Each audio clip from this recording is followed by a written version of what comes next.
10वी विज्ञान भाग 1 मध्ये आज आपण 8वा धडा चालू करत आहोत। त्या धड्याचं नाव आहे धातू विज्ञान।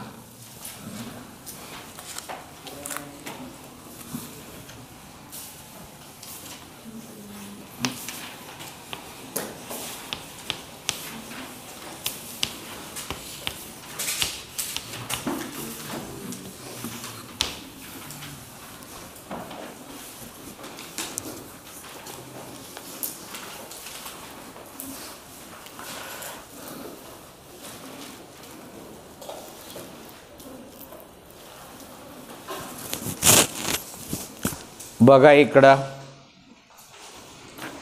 धातू आणि अधातूचे भौतिक गुणधर्म आपल्याला शिकायचे।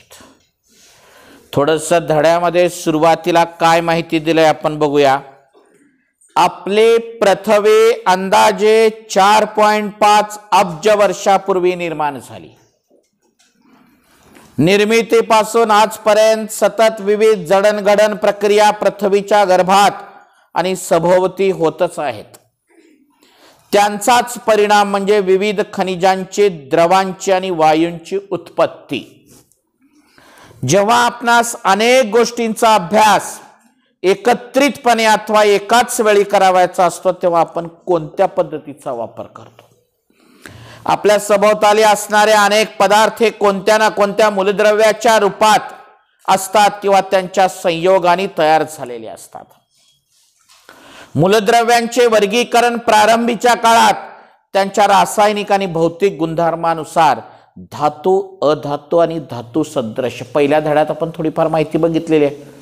पहिल्या सुरू म्हणजे पहिल्यांदा आपण दुसरा धडा शिकवलेला आहे, मूलद्रव्याचे वर्गीकरण, बरोबर आहे। त्यावेळेस आपण म्हणलं की भौतिक गुणधर्मावर आधारित मूलद्रव्यांचे 3 गटात वर्गीकरण करण्यात आलं, धातू आणि पुन्हा धातू सदृश्य। कुणाला म्हणायचं धातू सदृश्य मूलद्रव्य? जी मूलद्रव्य धातू आणि अधातू या दोन्हींचे गुणधर्म दर्शवितात त्यांना आपण काय म्हणतो? धातू सदृश्य मूलद्रव्य। आणि आजही ते उपयोगात आहेत। मागील इयत्तेत तुम्ही त्यांच्या वैशिष्ट्यांचा अभ्यास केलेला आहे।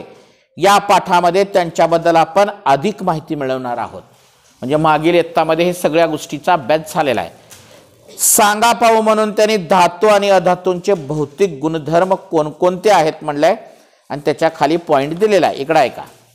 आता आपण बघत असताना दोन्ही प्रकारात बघायचं, म्हणजे एका बाजूला धातूचा गुणधर्म बघायचा आणि एका बाजूला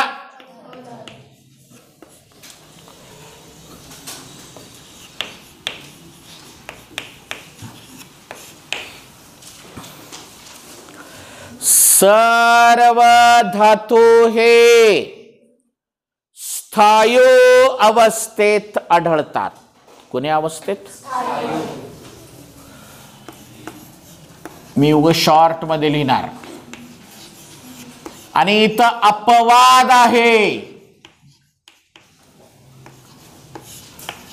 पारा हा कोण्या अवस्थेत?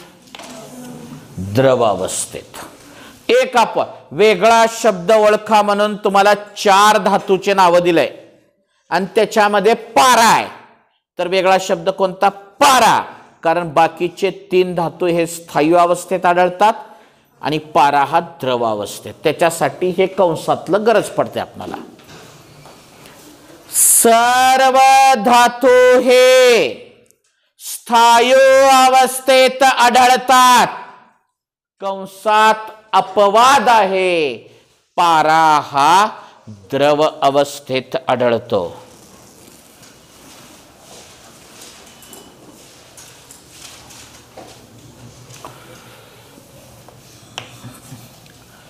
अधातू हे स्थायू, द्रव व वायू या तिन्ही अवस्थेत आढळतात। धातू कुठे आढळतात? फक्त अधातू हे स्थायू, द्रव व वायू या तिन्ही अवस्थेत आढळतात. आलं का लक्षात? पहिला मुद्दा कळाला का सांगा बरं काय? सर्व धातू हे स्थायू अवस्थेत आढळतात. कंसात अपवाद पारा हा द्रव अवस्थेत आढळतो. सर्व किंवा अधातू हे स्थायू, द्रव व वायू या तिन्ही अवस्थेत आढळतात. तिसरा आहे, दुसरा पॉइंट आहे, सर्व धातू कठीण असतात. अपवाद सोडियम हा चाकून कट करता येतो असा धातू आहे. कोणता धातू? सर्व धातू कठीण आहेत, फक्त एक अपवाद आहे. कोणता? सोडियम. का बरं अपवाद आहे म्हणलं तर तो एवढा मृदू धातू आहे की त्याला चाकून कट करून तुम्ही तुकडे करू शकता. जसं आपण केकचे तुकडे करतो तसं आपण सोडियम धातूचे चाकून तुकडे करू शकतो. अधातू कठीण नसतात, फक्त याला एक अपवाद आहे. हिरा, हिरा डायमंड म्हणतो आपण त्याला, ज्याच्यावर मोठ्या घनानं जरी मारलं तरी तुटत नाहीत. म्हणून एकमेव अपवाद अधातू कोणता आहे? कठीण, हिरा. बाकीचे सगळे अधातू कठीण नसतात, म्हणजे मृदू असतात. 2 पॉइंट कळाले? फरक स्पष्ट करासारखं बघायचं म्हणजे पाठ होते लवकर. तिसरा पॉइंट आहे, धातूंना चकाकी असते.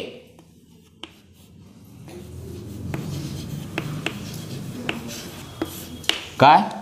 धातूंना चकाकी असते. अधातूंना चकाकी नसते. ह्याचा अपवाद आहे आयोडीन. अपवाद कशासाठी लक्षात ठेवा म्हणजे वेगळा शब्द ओळखा म्हणून जर विचारलं तर तुम्हाला माहित असावं. धातू कसे चमकतात? चकाकी असते. अधातूमध्ये चकाकी नसते. अपवाद आयोडीन. मी शॉर्ट मध्ये लिहिलेलं आहे फक्त. 3 पॉइंट झाले. पहिलं, सर्व धातू स्थायी अवस्थेत आढळतात. अपवाद पारा. अधातू हे स्थायू, द्रव व वायू अवस्थेत आढळतात. सर्व धातू कठीण असतात. अपवाद सोडियम. अधातू एक कठीण नसतात. तिसरा, धातूंना चकाकी असते. अधातूंना चकाकी नसते. अपवाद आयोडीन.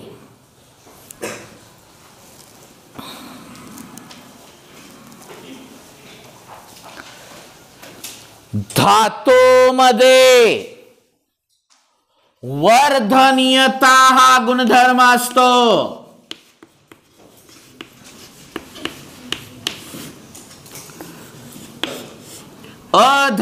धातूमध्ये तन्यता हा गुणधर्म असतो. काय? कोणते गुणधर्म?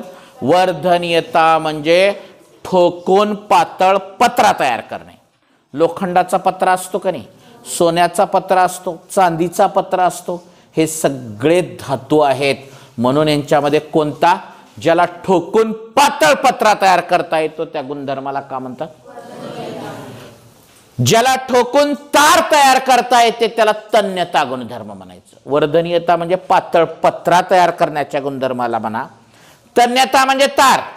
आता इथं त्याच्या उलट, अधातूमध्ये वर्धनीयता हा गुणधर्म नसतो. अधातूमध्ये तन्यता हा गुणधर्म नसतो. बरोबर? तेच पॉइंट फक्त का म्हणायचं?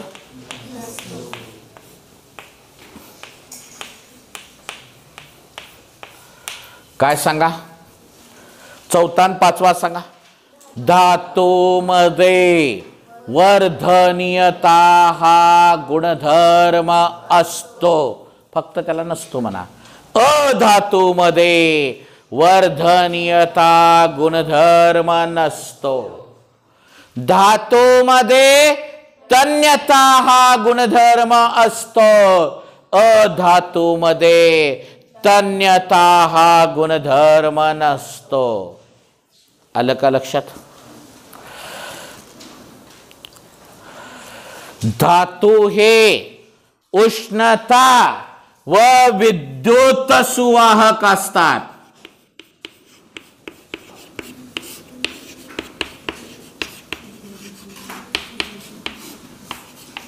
सुवाहक म्हणजे त्याच्यामधून उष्णताही वाहते आणि विद्युत धारा पण वाहते. आणि अधातू हे उष्णता व विद्युत दुर्वाहक असतात. दुर्वाहक म्हणजे त्याच्यामधून उष्णता व विद्युत वाहत नाही. ह्याला एक अपवाद आहे.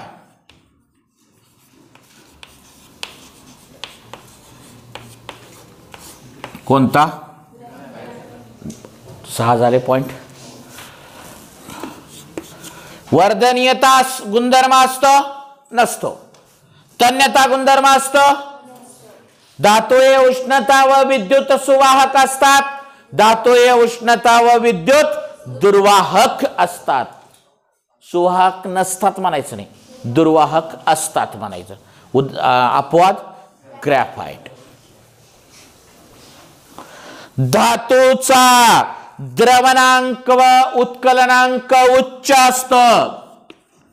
द्रवणांक व उत्कलनांक का असतो? उच्च असतो. इकडं म्हणायचं कमी असतो. अधातूमध्ये द्रवणांक व उत्कलनांक कमी असतो. माळवतकर. हा 8वा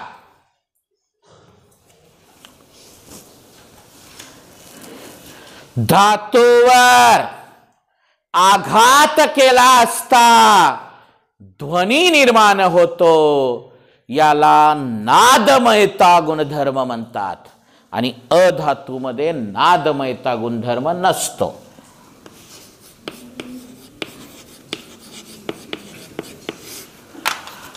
धातू व अधातूवर फरक स्पष्ट करा म्हणलं की हेच पॉइंट लिहायचे, असं करून फक्त.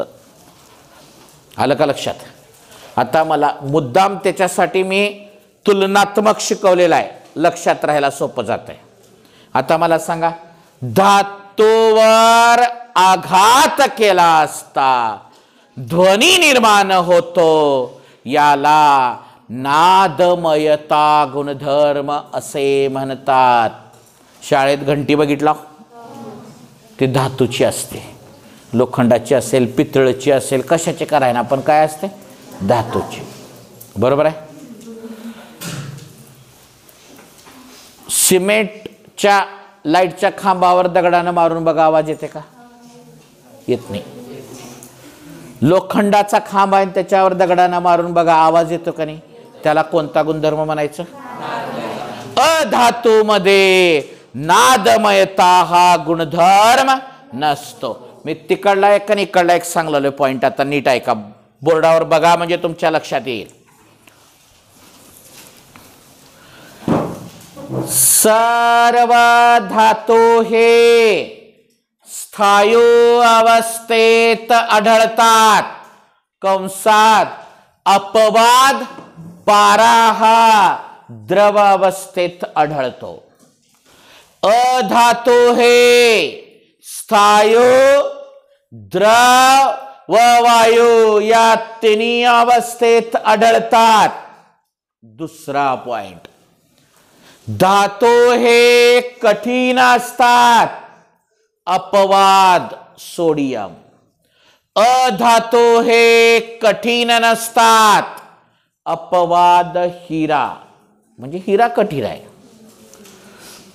धातूंना चकाकी असते, अधातूंना चकाकी नसते. कंसात अपवाद आयोडीन. मग आयोडीन कसा असेल? चकाकणारा असेल.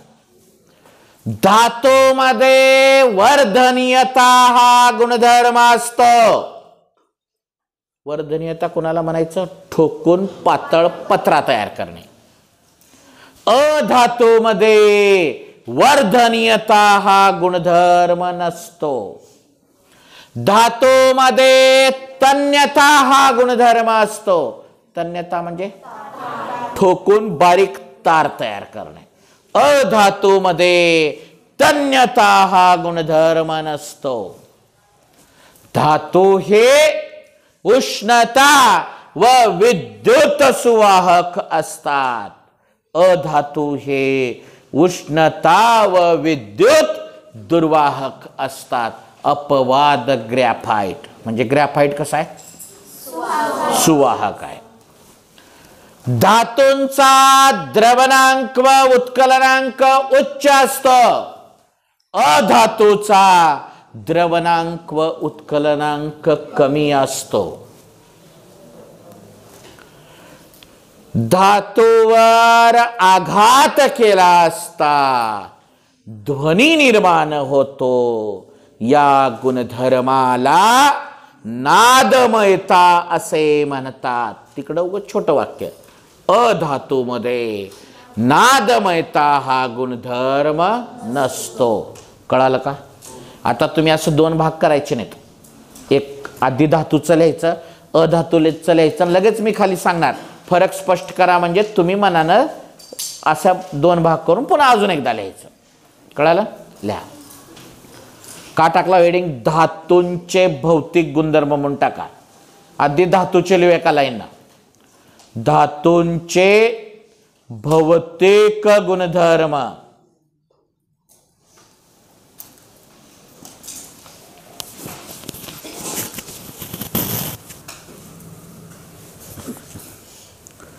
सर्व धातू पूर्ण लिहायचे एका लाईन न पास. ते दोन भाग करू नका. मी केल्यासारखं ते पुन्हा करायचं आहे. सर्व धातू स्थायू अवस्थेत आढळतात.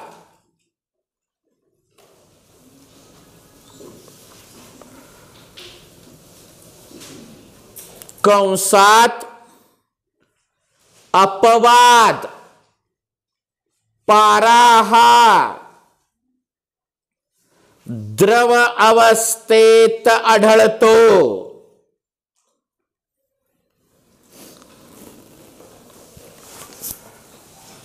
नंबर 2, सर्व धातू कठीण असतात.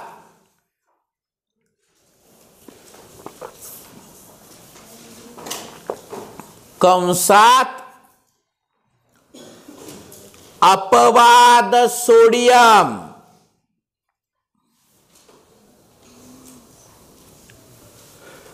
नंबर 3, धातूंना चकाकी असते.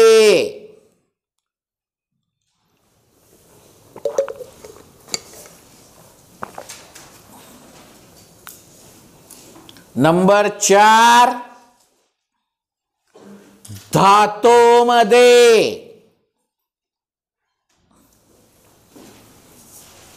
वर्धनीयता हा गुणधर्म असतो.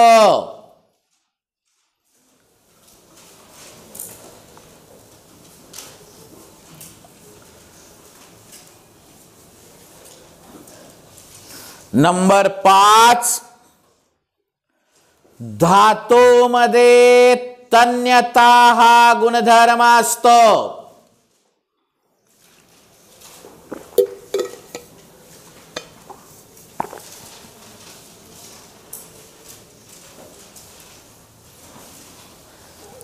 नेक्स्ट, धातू हे उष्णता व विद्युत सुवाहक असतात.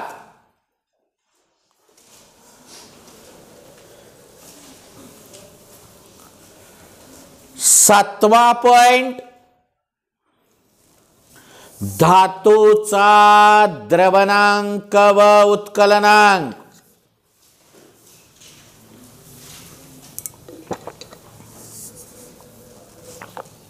उच्च असतो.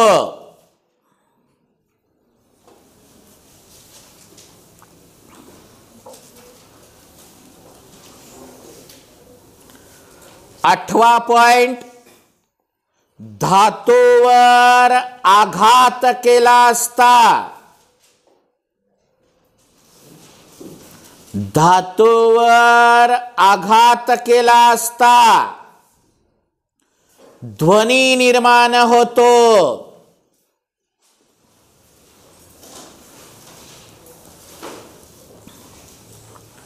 या गुणधर्मास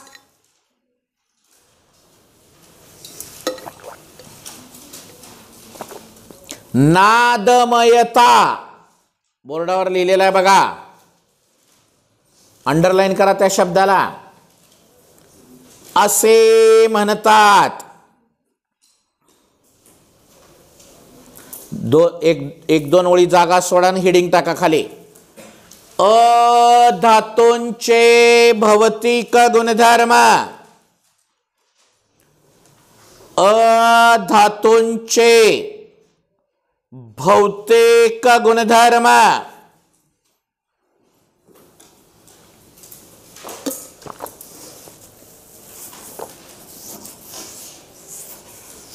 नंबर 1, अधातू हे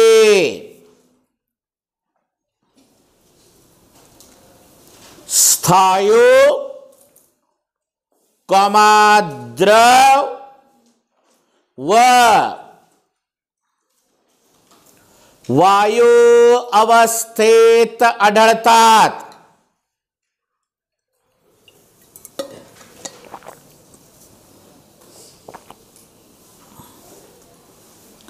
नंबर 2, अधातू हे कठीण नसतात. कंसात अपवाद हिरा, म्हणजे हिरा का असेल, कठीण असेल. तिसरा पॉइंट, अधातूंना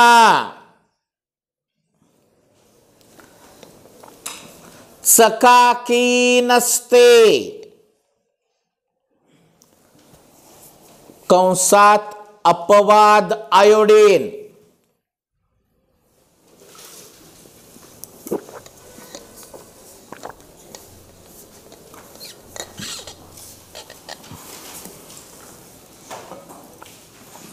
चौथा पॉइंट, अधातूमध्ये वर्धनीयता हा गुणधर्म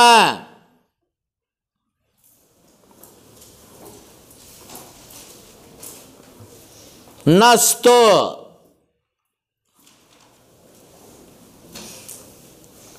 पुढचा पॉइंट, अधातूमध्ये तन्यता हा गुणधर्म नसतो.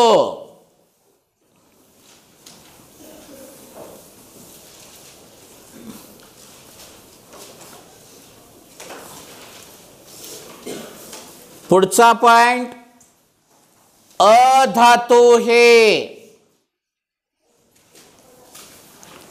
उष्णता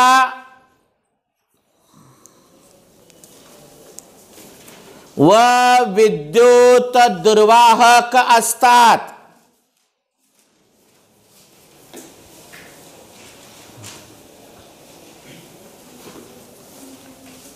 कंसात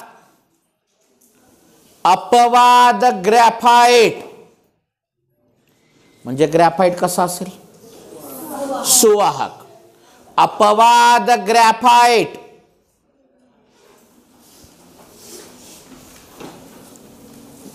पुढल्या अधातूं, कितवा सातवा ना, अधातूंचा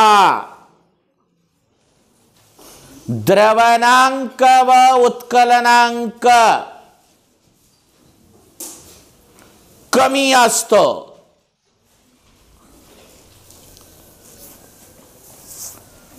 8वा पॉइंट, अधातूमध्ये नादमयता हा गुणधर्म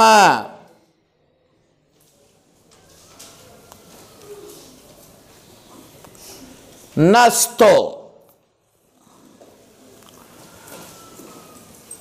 आता लिहा खाली एक प्रश्न लिहा.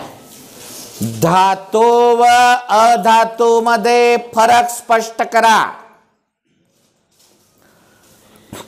धातू व अधातू मध्ये फरक स्पष्ट करा. हे का मी बोर्डावर जसं केलं हेच पॉइंट डावीकडे धातूचे लिहायचं, उजवीकडे अधातूचे लिहायचं. पण असं लिहू नका अर्धवट बोर्डावरल्यासारखं. तुम्ही वहीत जे लिहून घेतलेले तसं पूर्ण वाक्यात लिहा. नवीन पेजवर लिहा, पूर्ण पेज लागतंय.